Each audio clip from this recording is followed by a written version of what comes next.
Welcome, everyone, to Life Beyond 6 Feet. I'm Damien from RKB Paranormal, and this week I'm very excited about our guests. I got Kris Sumner, Miranda Young, who are most well known probably to a lot of people from the old historic Scott County Jail. Ladies, welcome to Life Beyond 6 Feet. Thank you so much for having us. Yeah, thank you for taking the time. Absolutely. I've been trying to get you guys on for a whole minute, but like I was saying, y'all stay so busy, it's been kind of hard, but I'm glad we finally got it worked out. So what I'm going to do is I'm just going to kind of dive right in and just kind of go bounce back and forth between you two for a minute. So Miranda, since you're on my screen at the moment, I'm going to start with you. How long have you kind of been interested in the paranormal? Well, I've been interested, like most people, I've been interested for a very, very long time since I was a kid. Mine mostly stems from the storytelling aspect of things. Spent a lot of time with my grandmother as a child, listening to different stories about the paranormal, as we call them up here in East Tennessee, mountain haints, and then spending a lot of time with my dad driving around to different locations. He would share stories essentially about locations, ghosts of the past, if Hmm. you will. So I had an interest from that point with folklore and legends and the storytelling side of things really since I was a kid. Right. So like kind of most all of us, we've all kind of had that same interest kind of as a young age. So Kris, what about you? What kind of got you, when did you kind of get interested in this whole thing? Sort of at the same time, we've all, my sisters and I, we've always had a fascination with the paranormal, a belief in the paranormal. But we really didn't, really delve into it up until about 2013. We always said to ourselves, if we could go on a paranormal investigation, we would do that. And we had a girls' trip lined up. All my sisters, we live in different parts of the country. So we had a girls' trip lined up in the end of 2013 to Moundsville, West Virginia. And Hmm. it was just something that we were going to meet there because that's where my mom was from, and she Right. told us a history about that. And our grandpa was a prison guard at Moundsville State Penitentiary there in Ah, Moundsville, and so it's something we wanted to see. And we had a family friend that sat on the board of that facility, and he said, "While you're here, why don't you stay the night in the penitentiary and see if you can connect with our resident spirits?" So we did a very rudimentary investigation of that facility. It just took some digital voice recorders, a couple of night vision video cameras, a couple of just digital cameras, but we left that experience with what we felt was compelling paranormal evidence. And so then after that, we really decided to formulate Soul Sisters Paranormal and see what else we could find. all right. Well, you just kind of answered my next question. So because I was going to ask, when did you decide to actually begin investigating? So I'm guessing it'd be 2013 around there. So Mm-hmm. Miranda, what about you? When did you kind of decide to actually start investigating this stuff? Same thing. A little bit over 12 years ago. A guy that I work with, he saw my background in photography and design and marketing, and so he essentially reached out to me to look at some different photos that his team had captured while they were doing investigations. And so started looking at those photos and went on my first investigation, sort of as a payback for looking at those photos. And so the investigation went great. It was at a local bar and marina in Chattanooga, Tennessee. And so we did that and then did a couple more investigations, looked at some more photos, and then ended up getting invited to become a member of the team. And so I was a member of the team for about 8 years before I went off on my own. All right. And that local bar in Marina, that wouldn't be Hell's Bar Dam, would it? No, No, it would not. Okay. I was no. completely wrong. No, So, it's actually a personal okay. uh place there, yeah, down in Chattanooga. Yeah. Okay. So on that very first investigation, like what did you have with you, like yourself? What did you bring along for the journey? For me, I basically just took a recorder as well as a camera, and just an old digital camera was what I took. The Right. team had a whole lot of different pieces of equipment because they were pretty established. I think they had been investigating for about 6 or 7 years before Nice. they invited me on the team, or before they invited me to the investigation. And they were the type of team that they reached out to different professionals in the field. They reached out to different people who were like professors and photography experts and different people in the science community to really go in and try to validate a lot of their evidence. So it wasn't unusual that they reached out to me in the beginning to look at the photos. But I'll tell you, the first time I heard that disembodied voice, had the flashlights going and heard my first EVP, it was something, you see it on TV. Right. I'd seen it on TV for years, but just really didn't know what to expect. And right after that, I mean, it's pretty surreal whenever you actually experience it for the first time. And I think that's kind of initially what gets you hooked, is that very first experience. You're like, oh man, I was like, I want more of this. So I think everybody kind of would be in agreement to that. That first, whether it be a first EVP or disembodied voice or whatever it would be, that's what hooks you, I think. So. And so on that first initial investigation, Kris, up at Moundsville, like what's some of the stuff you guys captured while you were up there? Well, the interesting thing about us is we are an all-female team. So we captured a few disembodied voices that were pretty recognizable as male, which again is very interesting to us because we can pretty quickly rule out any of us. So there you go, it's unexplainable. We're capturing some great footsteps. The upstairs infirmary area where the doctor's offices were and all of that, that floor is accessed on either side by these big steel and concrete stairwells. And so all of us were sitting upstairs on that second level, and we knew we had complete control of that environment. We're the only people there, but yet we're hearing footsteps running up these stairwells to the point where we thought an actual person was going to materialize in the darkness. So we were saying things like, it's time to take your medicine, come on up. And you would hear boom, boom, boom, boom, boom, like like these steps are coming up in response to what we were saying. So that was pretty interesting. Now, we've investigated Moundsville twice, and the second time we went back about a year and a half later, and so we had some more equipment at that point, K2 meters, some static cameras and such. And at that point, we were capturing different disembodied voices. We were being touched. Had an amazing K2 session in the cell of Red Snyder, where the spirit of Red Snyder is said to house.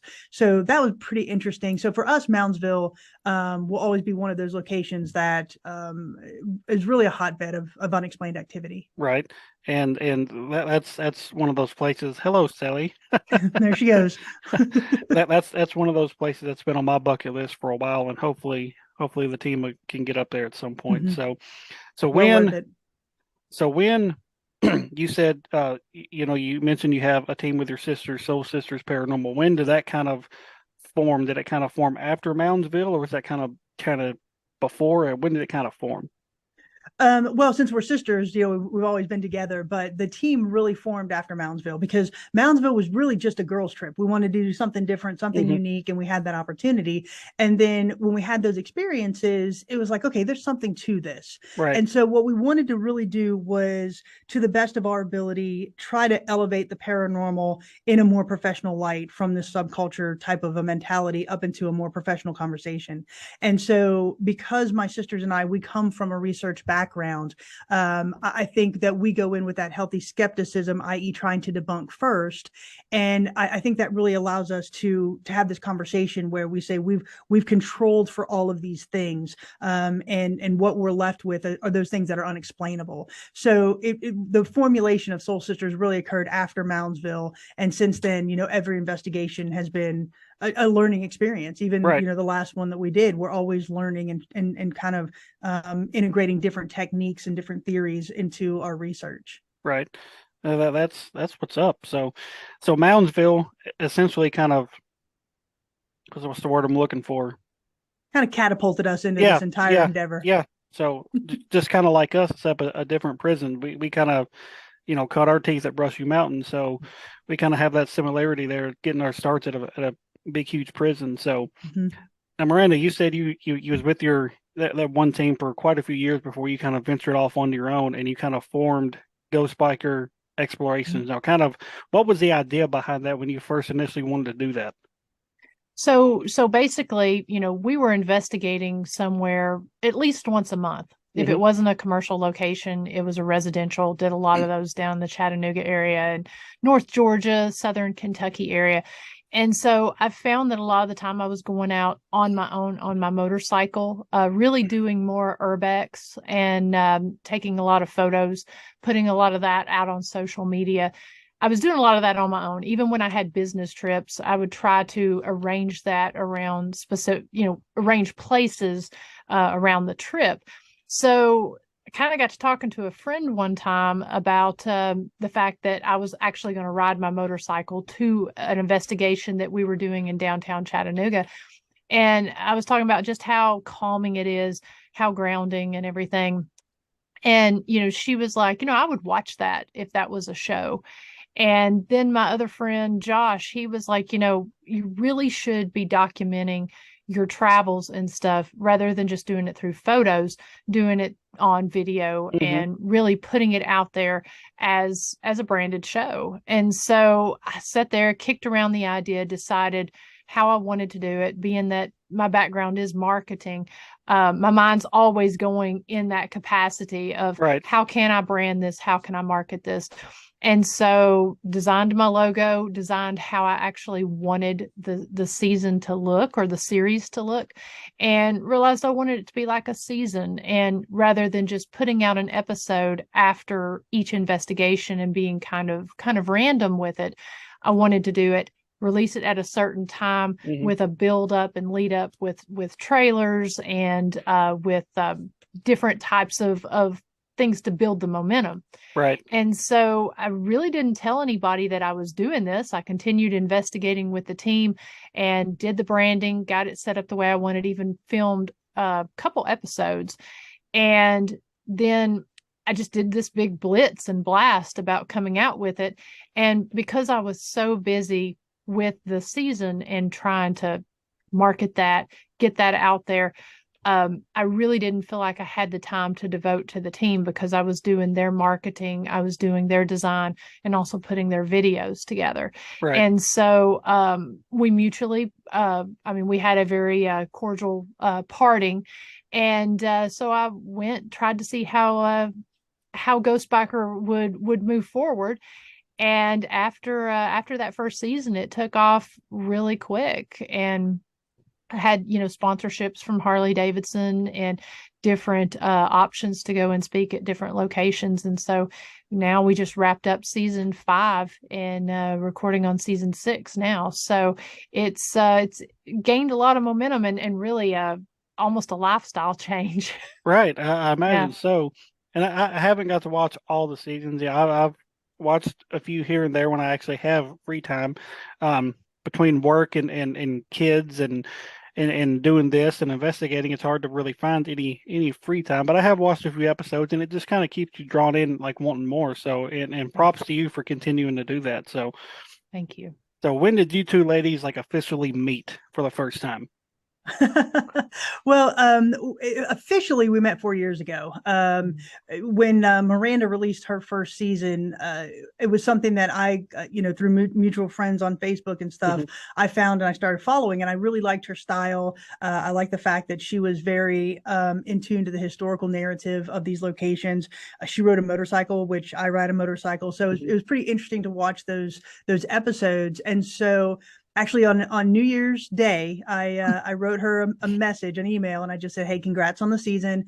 Very interesting, and good luck going forward." And so she answered, and we had this really cool dialogue back and forth for about a month or so, Right. on email, just kind of talking about different things and trying to come up with different collaborations that we could do.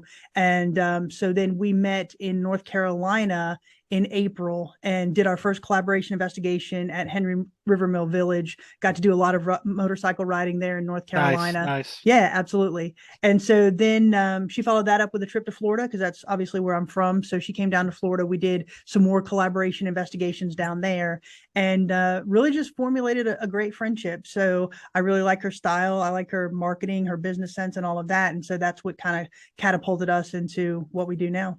Right. And it's kind of an easy easy way to remember when you first kind of started talking, because the very first day of the year. So It was. that's kind of Yeah. that's a real easy way to remember the friendiversary. So Yeah, exactly. Maybe that's why, one day I knew I'd have old timers or something, but right, Well, like, and it really was cool because I had been following the videos that she and her sister and their team had been putting out because I'm only 30 minutes away, grew up 30 minutes away from Brushy Mountain. hmm And so I had seen their investigation. And I loved the way that they had put things together with really highlighting the historical stories about the location, and that being first and foremost when it comes to that, with the investigation being second. I really liked their style. And so it was really interesting when she reached out, because it's like, well, that's cool. You've been watching my show, but I had in turn been watching yours as well. So right, the opportunity to be able to collaborate, and then really, you can watch a person investigate. And speaking for myself, I'm very, very particular about who I collaborate with and who I work with. mm, It's really hard to get a good team put together. The team I was on, they had a great chemistry and a great connection. And so I'm always, when you go into these situations and these locations, you just never know what you're going to be experiencing. right, And sometimes you can put yourself in a bad situation if you're surrounded with the wrong people. And absolutely, so that was the thing, I was instantly confident whenever we went to investigate together, because that was our first time meeting, period, mhm. that, I would feel comfortable in this type of situation, because this person is not, a demon seeker, or right. something of that nature. And so it was really cool, and it was just an instant friendship at that point, and that I would have never dreamed would have turned into a business partnership. Right, Right. and that's what I'm fixing to dive into right now. So obviously, it's a great friendship, great connection, great investigation partners. Whose initial idea was it about the historic Scott County Jail? Like I know Miranda, you kind of grew up close to it, so it was kind of your initial idea to say, "Hey, let's check this place out, see what we can do," or was it kind of like a mutual thing? Like whose idea was it to kind of get in there and get this thing kind of started? Well, Well, go ahead. go ahead. No, go ahead.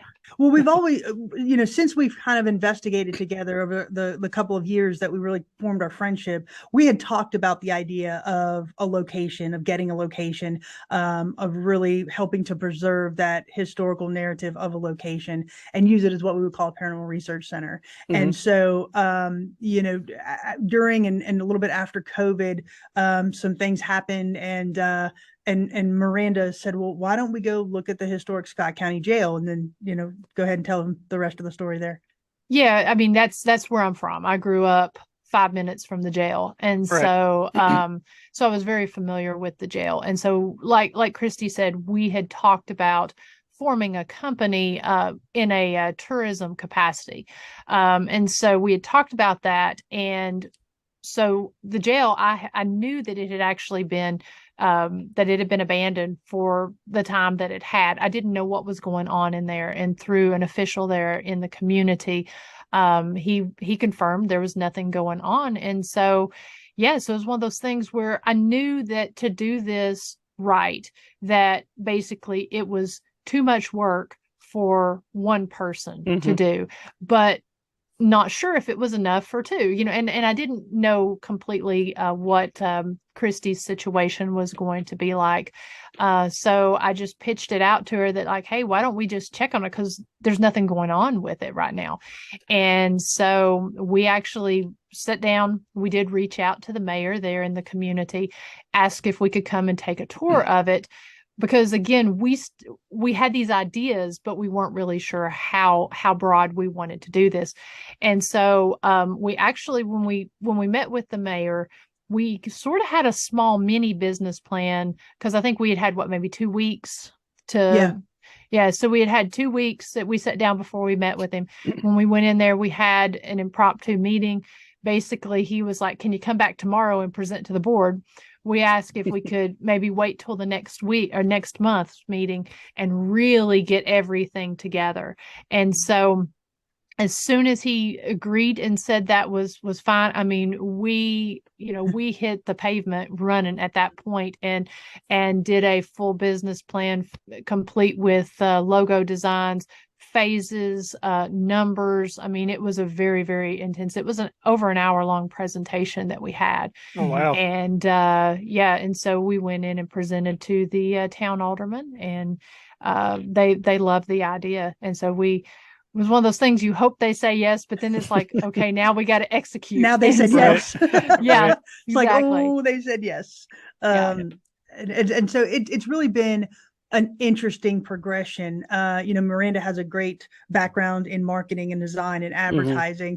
Mine comes more from the research mindset, from a little bit of the business standpoint. I've never owned a business, but I've worked in several in international businesses, and so it's been a very interesting progression, right? You've got to learn all of these things, sales tax and business licenses, and forming different partnerships and marketing. And so for us, it's really been interesting to see the growth from where we started with just a few displays here in the jail and a vision to we've got people writing magazine articles about us, doing podcasts about us and stuff. So it's been a very interesting journey so far. Right. And it's go ahead. I'm sorry. Oh, I was just going to say, we knew we didn't want to essentially just be like, okay, here's this location. All we're going to do is open the doors for paranormal teams to come. We knew that we did not want that to be the case. We wanted something that would be all encompassing for anybody, whether they be a true crime enthusiast, a history buff, or a paranormal investigator. We wanted something for everyone to really give this building a new life and let it live up to the potential that we knew that it could do. Right. And it's definitely been a success for you gals, and I think that's awesome of what y'all wanted to do with that building. Now, when you first decided on this location, did you know that it was haunted? Had you heard rumors of it being haunted? Did you actually get to go in and do an investigation? Like, how did you pick this place of all the places you could have chose? Well, I was actually the first to investigate it back in 2014. So the jail closed back in 2008 and it sat vacant. And so when I was with the team, the executive that was there, that was my contact in the community, he actually encouraged to see and spoke to the current mayor at that time and was able to get us into the location.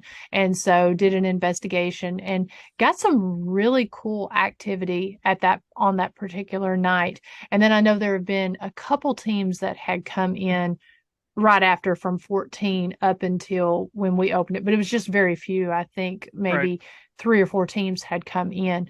And so personally, I knew it was haunted.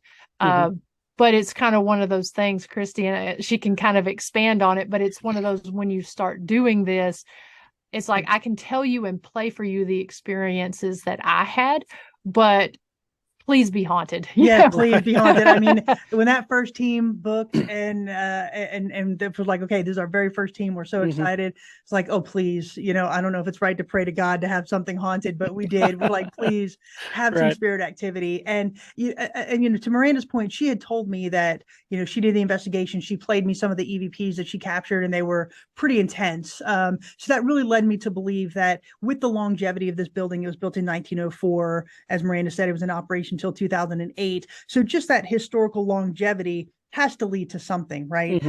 And then all of the stories behind it, the murders, because we've had murders here, the lynchings, the suicides, and all of that have happened here. You have a feeling that there's something going on. And then we had deputies come to us and say, hey, I don't believe in that, but when I worked there, we had this happen. I'm sitting in the former dispatch office now, and some of the dispatch would pull us aside and say, hey, I don't believe in paranormal, but when I was on the elevator, something coughed in my ear, and so I never rode the elevator again. So things like that, and again, that really bolstered our confidence that there was something going on here. But when the first team came in and they were kind of blown away, and then every subsequent team after that has found something interesting.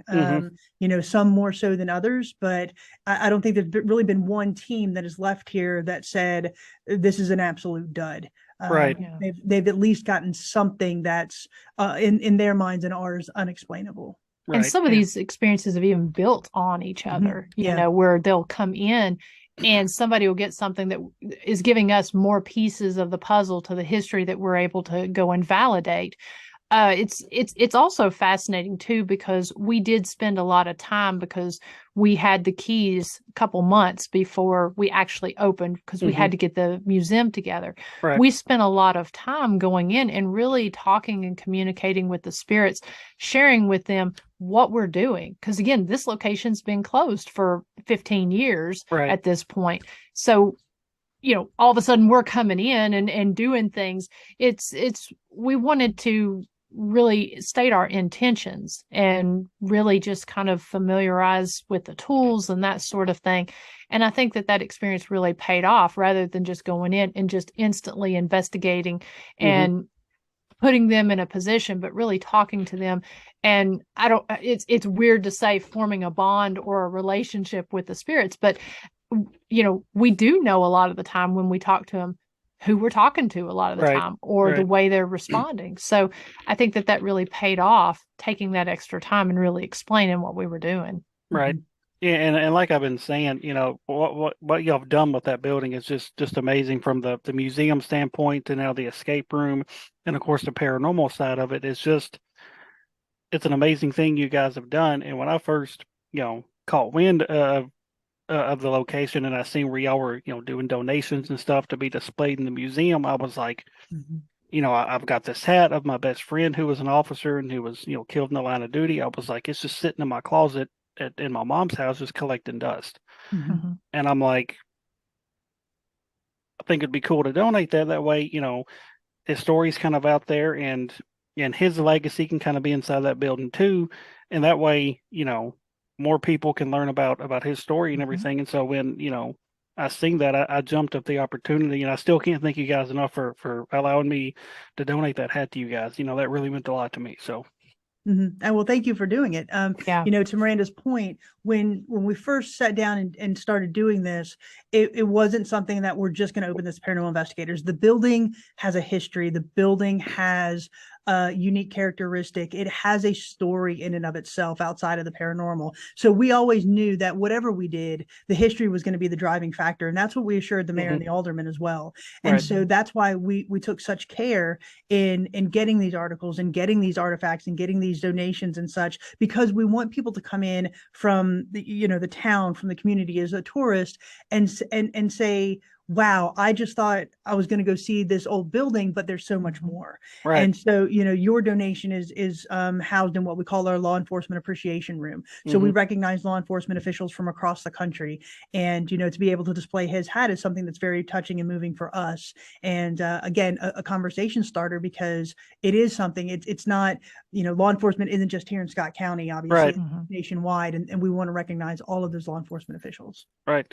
And like I said, it's meant a lot to me and the team as a whole, because, you know, that was, you know, mine and Josh is one of our best friends growing up. So so the jail to me, you know, holds a lot of special meaning to me and the team as a whole, not just for the paranormal side of it. We're going to get into that in just a second, but just, you know, what you guys have done as a whole to help remember him as well. So now back to the paranormal side. I kind of got a little emotional there for a second. So what's some of the best evidence that's been caught in the jail, not just by you guys, just but by any teams that's come in there? Because I know you guys have caught some stuff, and some other teams have caught some pretty wicked shit. So, so what's some of the best stuff you guys have seen? You know, it's interesting, because it's not just EVPs that are captured here. It's you know, it's shadow figures, it's objects moving, and we'll get into that in a second. And it's also interesting in and of the fact that the building almost wants to talk to us and tell us stories that we didn't even know. And so for me, I think one of the most interesting captures was by a team that was in the room across the hall from me. We call our main museum room, and they had an obelisk, and If you know what the obelisk is, it's just a word bank. And so, but very rarely in my experience using it, will it say the same word multiple times in succession. Right. And so this said anvil, the word anvil, 3 times. And so the team, Miranda was there that night. So the team asked Miranda, what does the word anvil signify? And it just so happened, is very coincidental, but it just so happens that that morning we had gotten an advanced copy on a book written about the jail, and it's a factual book written by written from a fictional character standpoint. And so this fictional character is telling the history of the jail as fact. Right. And so that fictional character's name was Anvil Clemens in the book. Wow. And they didn't know that. And we had just thumbed through it. And so we didn't read the book or anything. We had just thumbed through it. The team certainly didn't know that. Right. And so Miranda contacted the author and said, why did you use the name Anvil as this character? And it was because when a lynching occurred here in 1933, the mob came in and beat the jailer and beat him so badly that somebody said it looked like he'd been beat by an anvil. And so his nickname became Anvil, and we did not know that. And so to be able to have the jail essentially tell us this story, right, that to me is fascinating. It is pretty wild. Yeah, the author was blown away. I mean, he was absolutely blown away because there was no way, one, the book wasn't out, and there was no way that people knew who this actual character was. But a lot of the events that happened when these lynchings occurred at the jail a lot of the violence happened right there in the very front entrance of the jail. And so incidentally, this team actually captured that right there in the front part of the jail. So we always tell teams when they come in that it's like, I know the obelisk can spit out a lot of random words. So can some of these other devices. But to really take note of that, look at the subtleties and look at some of the things that may not seem as important or may not seem to make sense, as in when it starts screaming demon or when it starts screaming some of these words. Really look at what it's saying and take time to look at the articles, take time to look at the names on the timeline, take time to come to us, ask some questions, because you might be pleasantly surprised at the way some of the things tie in. And those seems to be the way that the jail really wants to communicate with us when we have people come in. I mean, when we take note of these things, when people give us names, give us things. So if we can't tie it to anything immediately, we've got a log of it. And so when somebody comes in and they're like, oh, well, when I worked here in, from 1978 to 1984 or whatever, they'll go and list some of the different things that happened. And we're constantly getting pages in the book that we're able to go and say, oh, well, that actually kind of makes sense. Or they'll give us a name or something. So we're always kind of looking at that and really being able to put a lot together just from the things that these paranormal teams have captured. Right.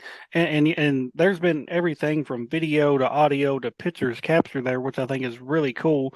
I think one of the coolest things that I can't remember her name. I want to say it was Vicky Norris.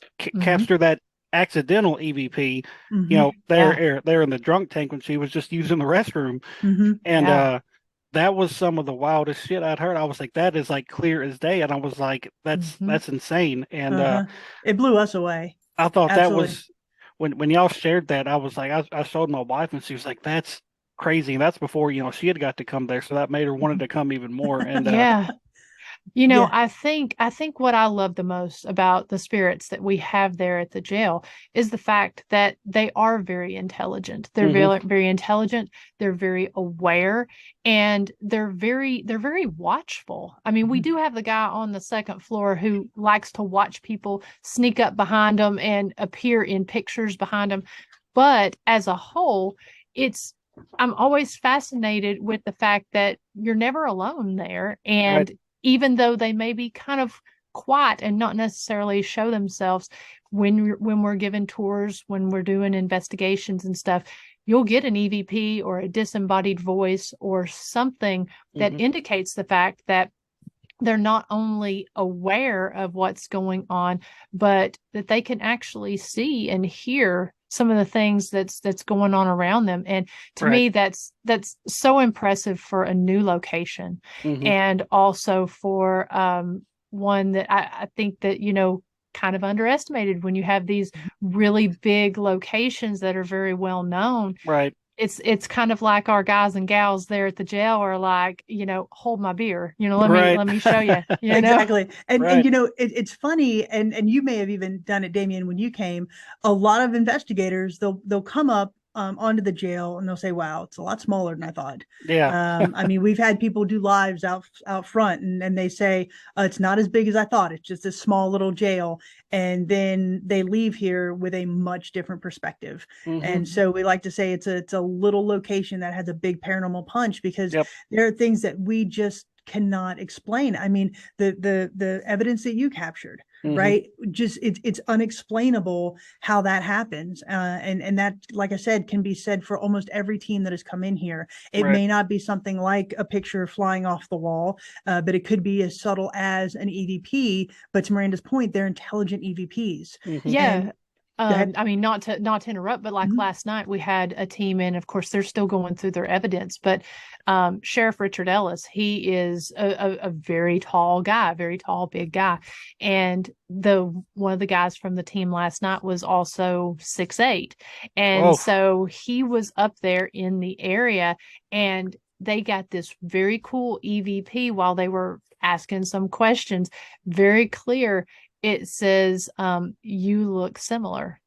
Oh, wow. And so, obviously somebody is aware, somebody, they know. So just things like that, just fascinating. Yeah, and just Right. to set that story up for the listeners, Richard Mhm. Ellis was one of our sheriffs who was killed right outside the front door in Hmm. 1925.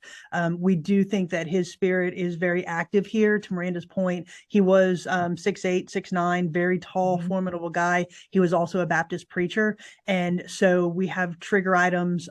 Trigger music seems to be a very interesting phenomena. When you play that, you seem to get a response from him. So the team last night, when you have a very tall individual, I mean, that's probably one of the taller men that have come in Mhm. here, Hmm. to have an EVP saying you look similar. It's pretty interesting. Yeah, Yeah. that's pretty wild. And you mentioned one piece of evidence of a picture flying off the wall. I've seen this video, and it's just you know I tell all kinds of people about that, and I show them the video, and they're just like, holy cow. And especially when it's slowed down and you see everything else that happens. Mhm. you know I I remember when that happened. We heard that disembodied female voice from the hall say help. Mhm. And then I'm like, what the hell was that? And so we walk out, or I'll walk out and open the door, say hello, and then that picture goes flying. And of course, from the people that seen the video, I'm dropping F-bombs and everything because, it scared the hell out of me when it Of happened. course. And me and Josh watch it back right there, like right because I stopped recording. I'm like, man, we got to make sure we capture this and all this other stuff. So we watched it a couple of times before we went down and got Miranda. And I'm like, did you just hear the commotion going on? She's like, no, I didn't hear anything. I've got these headphones on. I don't know what's going on. And so I was like, look at this. And I threw the camera at her, and she was like, oh my gosh. And so, we went up there for what, probably 20 minutes trying to Right, debunk it in the 20. moment. Yeah. And we couldn't Mhm. recreate it. And what's crazy is, that same picture had fallen earlier in the night. And, you know, we captured audio of it, but we didn't see it happen. And so when we seen where it was laying, I was just kind of like, well, maybe somebody was in here during the day and they were kind of messing with it and it wasn't hung up very good. I was like, maybe it just slowly, came off the wall. And so, but when we actually captured it, and it does that flip in the air, Mhm. it's just like, how do you explain that? And I remember Miranda telling me, that she called you at like 3:30 in the morning She did. saying, she's like, I'm Yeah. coming over, you need to watch this. And Yep. so when I know your initial reaction, but it's been a whole minute, like what was your initial reaction, Miranda, when we showed you this video?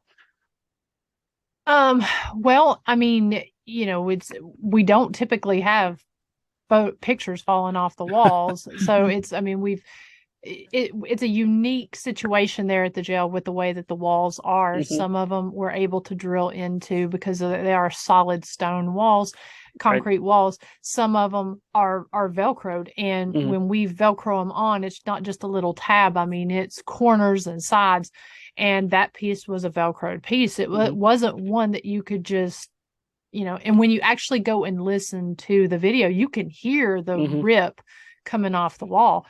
um I was pretty amazed. I was not surprised when you said that you heard help, because I mean that is a common thing Mm-hmm. that we hear. It's a common thing that other investigators hear.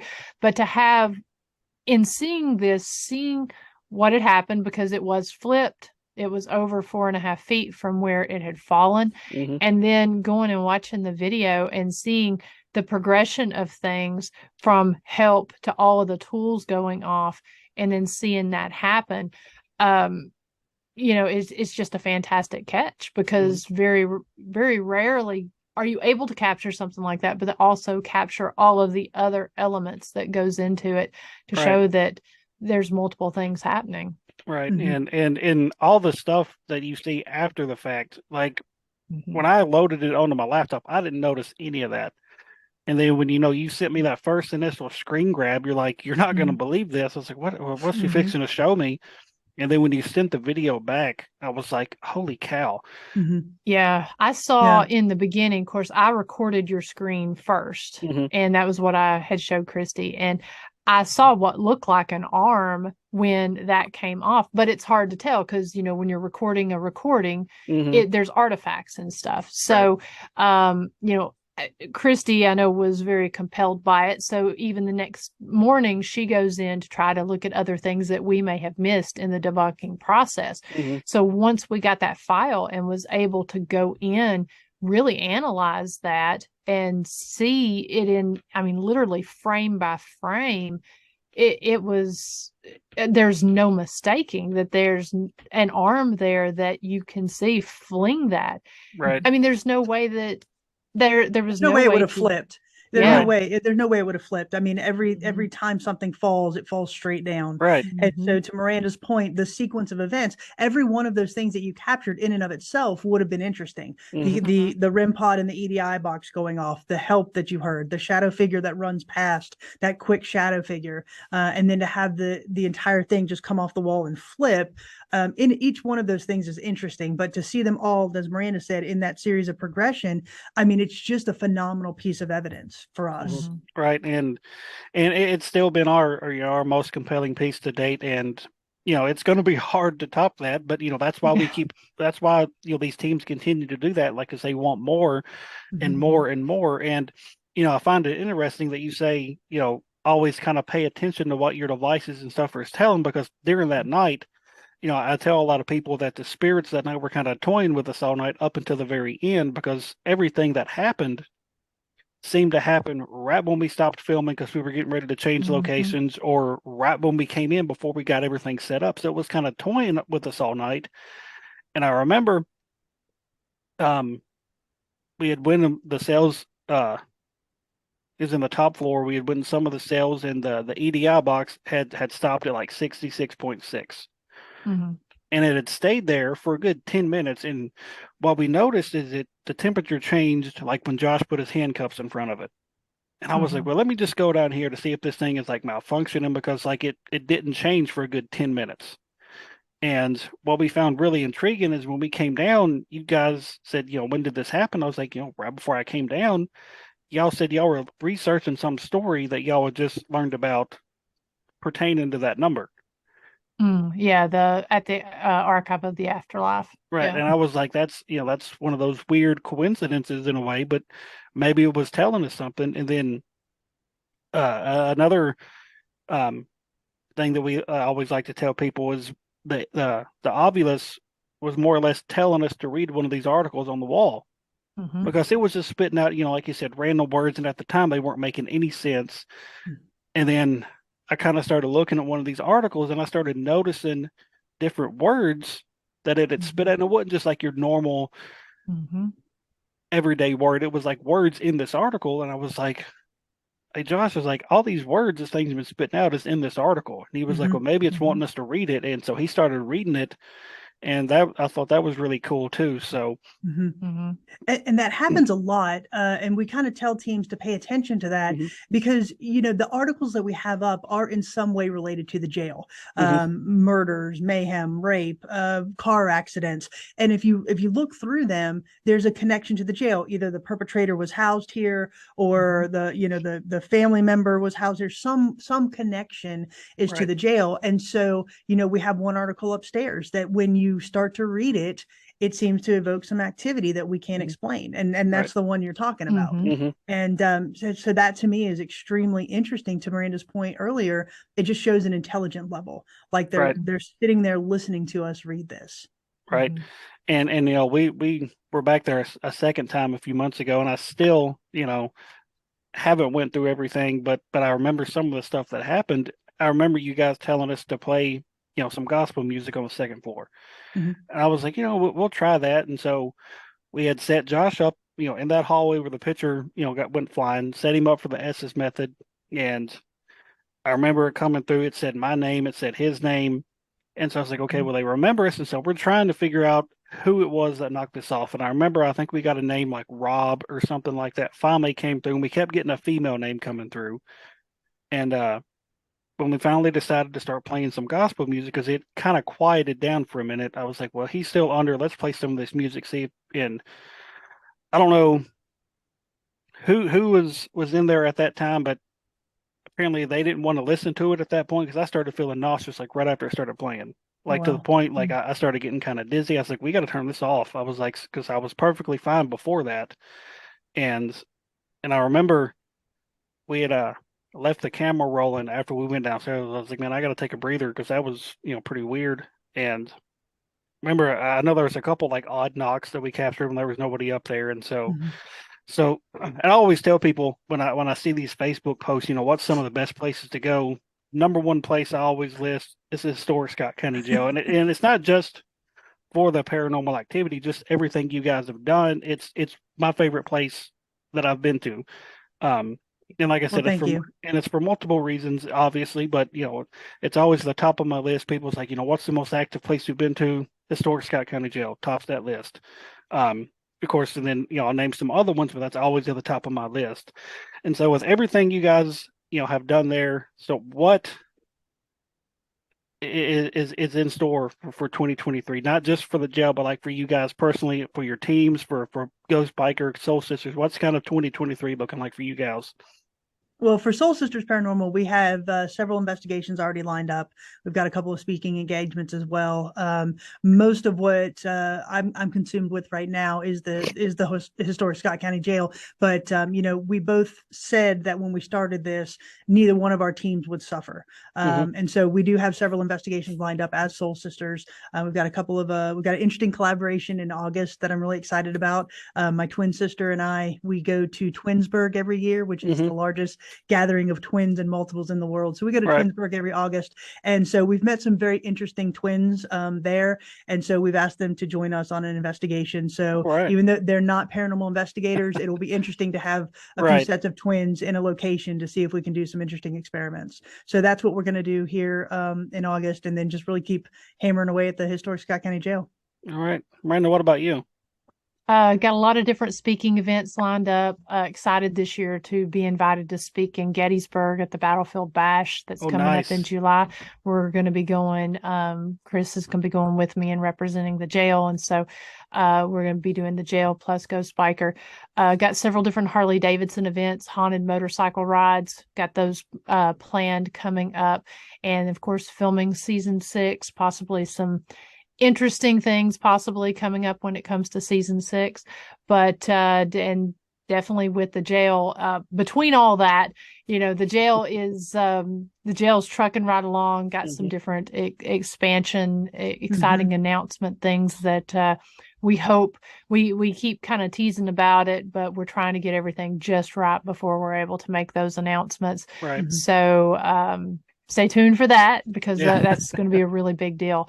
Right. But but yeah, just really trying to truck away with all that, and really excited because some of the states that I'm going to be speaking at this year, I've got a speaking engagement at least one a month for the next little bit. So so very excited to be expanding to different areas, sharing about the jail and sharing about Ghost Biker.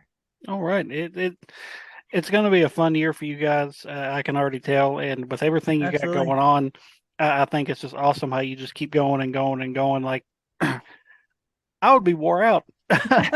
Well, there are times when we were like, what are we doing here? But Right. to Miranda's point, some of the announcements that we're going to be making here very soon, I think are really going to intrigue paranormal investigators. Hmm. And so be on the lookout for that, because it is something that we're essentially building around that. It's not Hmm. just going to be solely for paranormal investigators, but it's something that they'll be able to take full advantage of. So we're very Right. excited about that. But to your point, it's just one of those things that we're always thinking about new and different ideas on how we Hmm. can, help promote the jail, but also other locations as well. So Right. we do have a lot of cool things coming up, but we can't thank you enough for Yeah. your support and everything that you Right. do to help promote us. So thank you. Well, like I said, anytime I see those posts, that's always the first place I list, and then I kind of go down my list of places that I've loved going. Brushy Mountain's been one of my favorite places, Octagon Hall, um, and now a place we recently went just a few months ago, the Hotel Metropolitan. It's ranked up there and one of the Mhm. most active places I've been now. So, Very cool. if you gals have never been, I would suggest heading up there one night because it was pretty wild. Love So. to.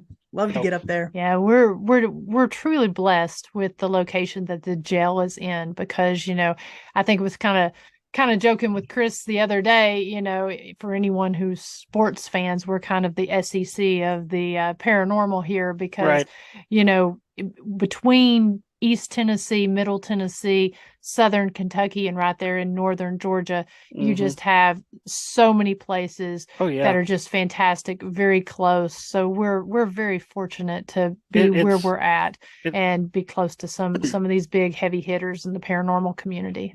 it's like if you want to take a paranormal road trip, you don't Hmm. have to go to like 2 or 3 states, and you can hit a ton of Hmm. locations Absolutely. and all that are like super active and so if people want to follow you guys along on social media, Soul Sisters, Ghost Biker, and the jail, like what's all your different social medias for all of your stuff? So for Soul Sisters Paranormal, our website is www.soulsistersparanormal.com.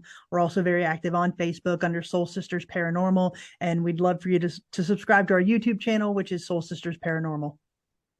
Yeah, same here. Very active on Facebook under Ghost Biker Explorations. Do a weekly live stream every Thursday night at 9 p.m. Eastern time. And then also the seasons that drop every October. You can watch all the past seasons there on the Ghost Biker Explorations Facebook page, Ghost Biker Explorations YouTube channel, and www.ghostbikerexplorations.com. And then And for the historic Scott County Jail, it's www.historicscottcojail.com. And again, we're also very active on Facebook under Historic Scott County Jail. and on your website, you can book the investigations, you can buy your Mhm. escape room tickets, Mhm. and learn a little bit of the history too. So it's all in one good spot. And I know you guys also do a live podcast there from the jail too, which I know you're fixing to have to jump off and get ready to do that. So like I said, y'all are just so busy, but you guys have done an amazing job, and I'm glad to have met you guys, and I always look forward to reaching out to you guys. Y'all are always one of my top contacts when I'm Oh, questioning something. I'm like, let me send this to Kris and Miranda and see what their take is, because sometimes your opinion makes more sense than what we could have come up with. So, see, I've been doing it way longer than we have, so I always trust your instincts and your opinions. So, well, thank you, Damien. And again, thank you so much for your support of both Soul Sisters and Ghost Biker as well as the jail. It really does mean a lot. It really absolutely. does. Like I It said, really it's my does. my my, my favorite place. Like I said, I'm representing the hat You right now. are. So, It looks good. um, It looks good. So everybody be sure to follow Kris and Miranda on their different socials. Be sure to check out the jail. Even if you're not really into the paranormal, go there for the history lesson. The police and crime part of it is amazing. Escape room. I haven't got to do it yet, but it's on the bucket list of things I want to do. So again, Kris, Miranda, thank you guys, and we'll talk to everybody next time. Thank you.